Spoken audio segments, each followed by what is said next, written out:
అల్లూరి సీతారామరాజు జిల్లాలో బీఎస్పీ రాష్ట్ర అధ్యక్షులు లకే రాజారావు తన కుమారుడు లకే చైతన్య జలాడ సోమేశ్వరి వివాహాన్ని బౌద్ధ సాంప్రదాయ పద్ధతిలో ఘనంగా నిర్వహించారు.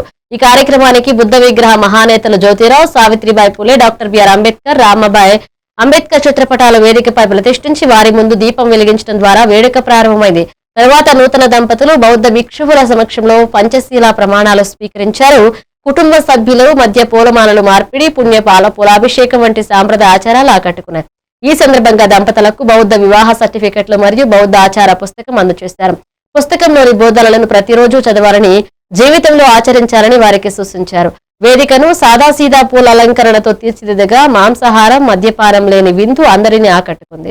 కార్యక్రమంలో ఏఐబీఎస్పీ నాయకులు, బౌద్ధ సంఘ ప్రతినిధులు మాట్లాడుతూ బౌద్ధ ధర్మంలోని అహింస, సమానత్వం, కరుణ, సత్యం, అప్రమత్తత వంటి విలువలు సమాజ శాంతి సౌభ్రాతృత్వానికి పునాది అని, కులమత భేదాలకు అతీతంగా జరిగే వివిధ వివాహాలకు స్ఫూర్తిదాయకమన్నారు.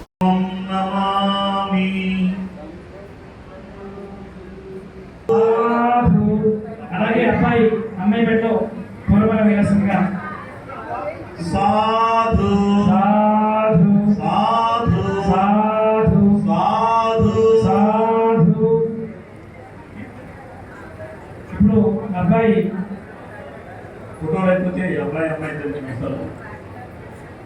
పెళ్లి చేసుకున్నారు. దానికి ఏమన్నా ఆధారం ఉందా? ఉందా? 100 సంవత్సరాలు చూసారే మగవాళ్ళు చూస్తే, పురుషులు చూస్తే పెళ్లి ఏందో కాలేదో అర్థం కాదు. మహిళలు మాత్రం చూడంగానే వివాహం ఎట్టుగా తెలుస్తుంది. ఇది ఈ సమాజంలో మహిళల్ని ఒక అనాగరికంగా బానిసగా చేసుకోవడానికి పితృస్వామి సమాజం ఏర్పడినప్పుడు జరిగిన ఒక అనాచారం. అదే బౌద్ధ ధర్మంలో ఏం చేస్తామంటే ఇద్దరికి కూడా అశోక ధర్మచక్రం ఉంది కదా, ఆ అశోక ధర్మచక్రాన్ని లాకెట్స్గా చేసి ఇద్దరు కూడా పరస్పరం మార్చుకుంటారు బౌద్ధ సముదాయంలో. కానీ మనం దాన్ని అంగీకరిస్తాము. ముఖ్యంగా మహిళలందరూ మెడలో మంగళసూత్రం లేకపోతే వీళ్ళు అవమానిస్తారు. కాబట్టి మీ అందరి యొక్క కోరిక కోసం, మీ అందరి యొక్క సంతోషం కోసం ఆ మంగళసూత్రాన్ని మామూలుగా ఆ పూలమాలతో పాటుగా అమ్మాయి యొక్క మెడలో వేయిస్తారు.